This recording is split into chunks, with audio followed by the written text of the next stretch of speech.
Refugees and migrants fleeing war, persecution, climate change, and economic misfortune routinely find themselves in great peril along migrant trails. Perhaps the most perilous path anywhere through the Darien Gap, a wild, lawless stretch that straddles Colombia and Panama. Last fall, before the pandemic and with the support of the Pulitzer Center, correspondent Nadia Drost and videographer Bruno Federico put themselves at great risk to bring us stories of people risking everything to make their ways north toward the U.S. And a warning, the images and accounts in this report may disturb some viewers. Where South America meets Central America lies one of the world's wildest jungles. It's roadless, lawless, and almost entirely uninhabited. Its name, the Darien Gap. Underneath the soaring jungle canopy, migrants from around the world risk death crossing the jungle in a desperate bid to reach the US and Canada. They have no map and no instructions on how to make it through one of the world's most dangerous migration routes. I would like to send a message to anyone who is thinking of doing this route. It's very dangerous. If I knew this, I wouldn't have done it. Many migrants spend a week or even 2 on this trail before they reach a village and safety. But these journeys started long before. Migrants from Asia, the Middle East, and Africa flew into Ecuador or Brazil, where visa requirements are somewhat lax. Haitians also use this route as a springboard north. But to get from Colombia to Panama, they have to cross the Darien Gap by foot. It's the only missing 66-mile break in the Pan American Highway from the tip of Argentina up to Alaska. Migrants go first to the end of the road in Colombia, the port town of Necoclí, to head west along the Caribbean. The passenger manifest was global. Most had little idea of what lay ahead. They dock in Capurganá, a tourist town, now a trailhead for migrants headed into the Darien.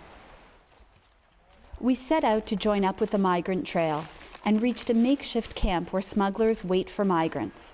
At dusk, a group of Cameroonians and Pakistanis arrived. They were exhausted and relieved to find the last spot on the trail where they can get hot food. Morning broke with torrential rain. The Darien is one of the wettest places on the planet. The environment could hardly be more different from the high mountains of Pakistan this group of friends call home. The Taliban targeted our family from time to time. That is why I had to leave my country.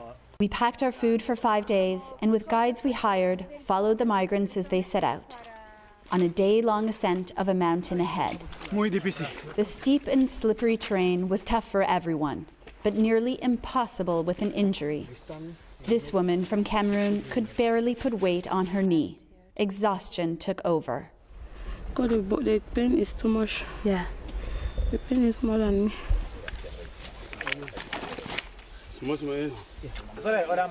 Up the mountain, the smuggler the Cameroonians and Pakistanis hired demanded payment. As we hiked, young men carrying square backpacks filled with bricks of cocaine passed us. We were told to expect their heavily armed security patrolling, so we put our camera away. I'm full. My foot.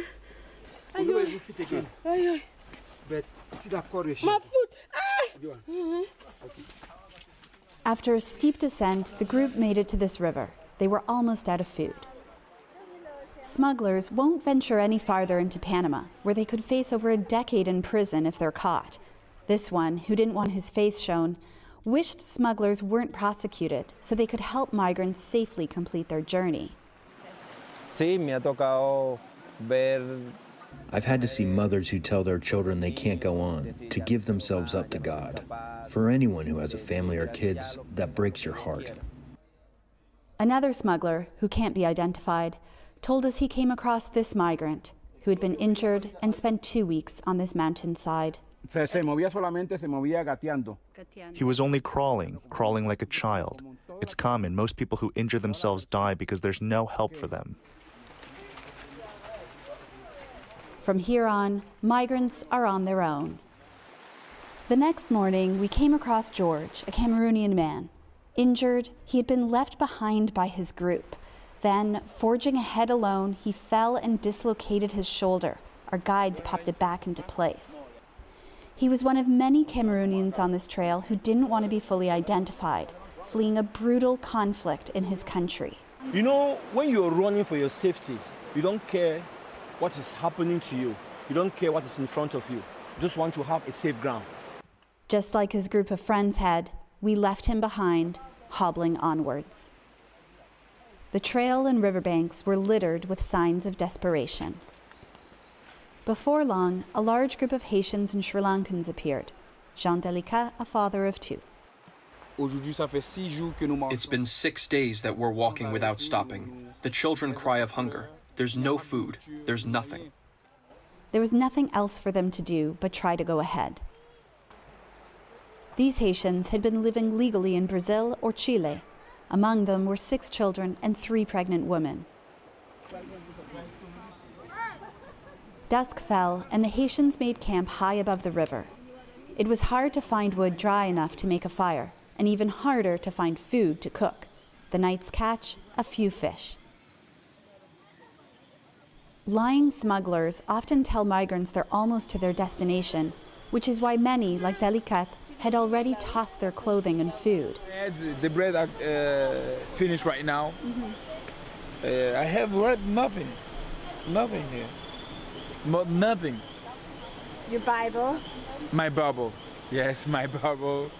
My book. Where'd you go?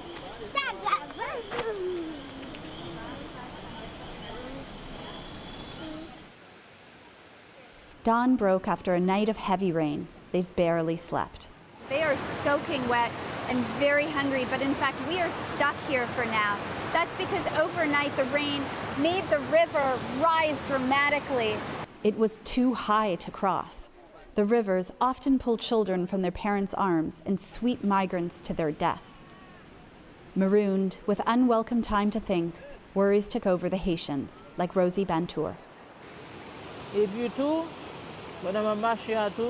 Sometimes I think that if I was not this poor, I wouldn't have got into this situation. The river level dropped, and we finally set out again. Later, we were joined by 15 Bangladeshi men with nothing but the clothes they were wearing. They had been robbed 4 times on the trail of everything. A man we're calling Saeed because he's scared to be identified explained. A group of 5 to 7 mafias came to us. They pointed a gun towards us and took away our bags and everything. They left nothing for us. They even took away our food. The river was dangerously high, and we cut the day short and set up camp. The next morning, 8 migrants from Haiti and Ghana, who began the crossing with the Haitians but fell behind, suddenly showed up. Among them, a woman and her boyfriend from Haiti were robbed by bandits days earlier. One grabbed the boyfriend's arm, threatening to cut it with a machete. Charlie Pierre from Haiti helped tell us what happened. After, the thief said, "Go off and leave the woman behind." And so he's walking, but looking behind, and sees these guys lowering his wife's underwear. One of the men assaulted her, penetrating her intimate parts with his fingers, looking for dollar bills they suspect migrants of hiding. Later, we heard many stories of this and other abuse on the trail. After another night of heavy rain, the river is very, very high. It's going to be risky to cross it, but we simply cannot wait any longer because we have run out of food. Pierre found a pregnant Haitian woman he had been searching for, and we got on our way, trying to sidestep the river. After 8 days on the trail, Rosina Boateng's family from Ghana had run out of food. Because when is it going to finish? The hope, I lost hope. I even lost hope. Stomachs were empty, legs were quivering. Because the river was too high, we had to make a detour, winding up into the forest and dimming all hopes of reaching a settlement in Panama by night. The next day, minds were racing with one question. Will we make it out of here? There were foreboding reminders of those who did not. But these migrants joined the legions of survivors crossing the Darien Gap. As the river opened up, a driver and his outboard canoe appeared. We were on our way, finally, to a village. This night, the group made its way out of the Darien Gap, but the rest of their journey is as opaque as the black waters ahead. From the Darien Gap in Panama, reporting with Bruno Federico, I'm Nadia Drost for the PBS NewsHour. Just incredible reporting. And tomorrow, Nadia will report on the uneasy waiting game in Panama for the migrants who make it through the Darien Gap.